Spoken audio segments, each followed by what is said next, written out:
y avait à Césarée un homme nommé Corneille, centenier de la cohorte dite italienne. Cet homme était pieux et craignait Dieu avec toute sa maison. Il faisait beaucoup d'aumônes au peuple et priait Dieu continuellement.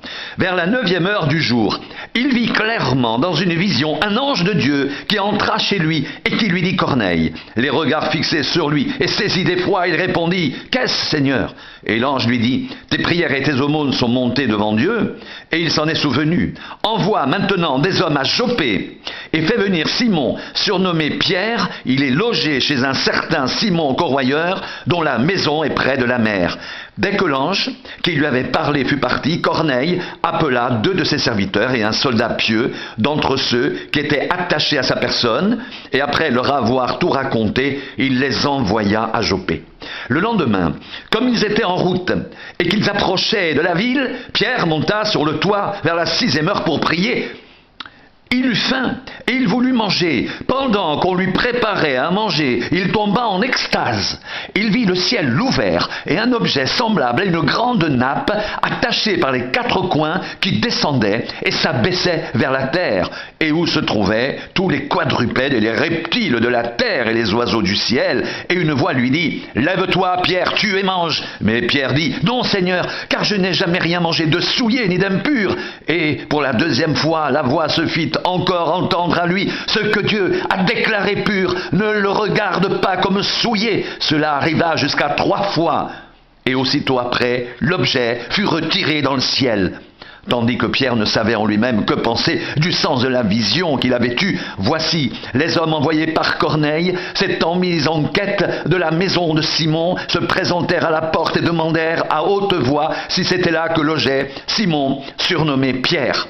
Et comme Pierre réfléchissait à la vision, l'Esprit lui dit: Voici, 3 hommes te demandent, lève-toi, descends, et pars avec eux sans hésiter, car c'est moi qui les ai envoyés. Pierre donc descendit, et il dit à ces hommes: Voici, je suis celui que vous cherchez, quel est le motif qui vous amène? Ils répondirent: Corneille, centenier, homme juste et craignant Dieu, et de qui toute la nation des Juifs rend un bon témoignage, a été divinement averti par un saint ange de te faire venir dans sa maison et d'entendre tes paroles.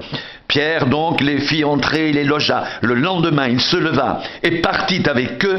Quelques-uns des frères de Joppé l'accompagnèrent. Ils arrivèrent à Césarée le jour suivant. Corneille les attendait et avait invité ses parents et ses amis intimes. Lorsque Pierre entra, Corneille, qui était allé au-devant de lui, tomba à ses pieds et se prosterna. Mais Pierre le releva en disant: Lève-toi, moi aussi je suis un homme.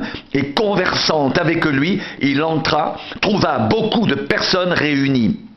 Vous savez, leur dit-il, qu'il est défendu à un juif de se lier avec un étranger ou d'entrer chez lui. Mais Dieu m'a appris à ne regarder aucun homme comme souillé et impur. C'est pourquoi je n'ai pas eu d'objection à venir, puisque vous m'avez appelé. Je vous demande donc pour quel motif vous m'avez envoyé chercher.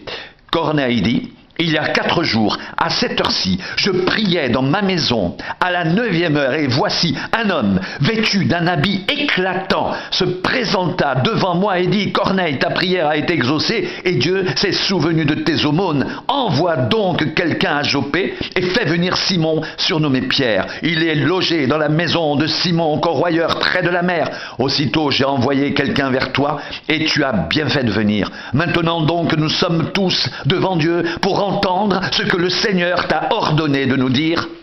Alors Pierre, ouvrant la bouche, dit: En vérité, je reconnais que Dieu ne fait point de favoritisme, mais qu'en toute nation, celui qui le craint et qui pratique la justice lui est agréable. Il a envoyé la parole aux fils d'Israël en leur annonçant la paix par Jésus-Christ qui est le Seigneur de tous.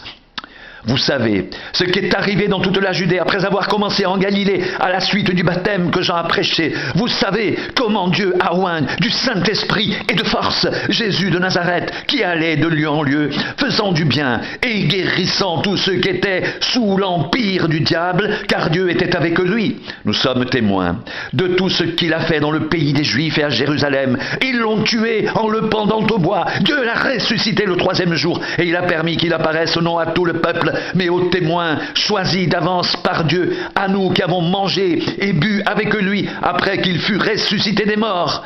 Et Jésus nous a ordonné de prêcher au peuple et d'attester que c'est lui qui a été établi par Dieu, juge des vivants et des morts. Tous les prophètes rendent de lui le témoignage que quiconque croit en lui reçoit par son nom le pardon des péchés. Comme Pierre prononçait encore ces mots, le Saint-Esprit descendit sur tous ceux qui écoutaient la parole. Tous les fidèles circoncis qui étaient venus avec Pierre furent étonnés de ce que le don du Saint-Esprit était aussi répandu sur les païens, car ils les entendaient parler en langue et glorifier Dieu. Alors Pierre dit, peut-on refuser l'eau du baptême à ceux qui ont reçu le Saint-Esprit aussi bien que nous?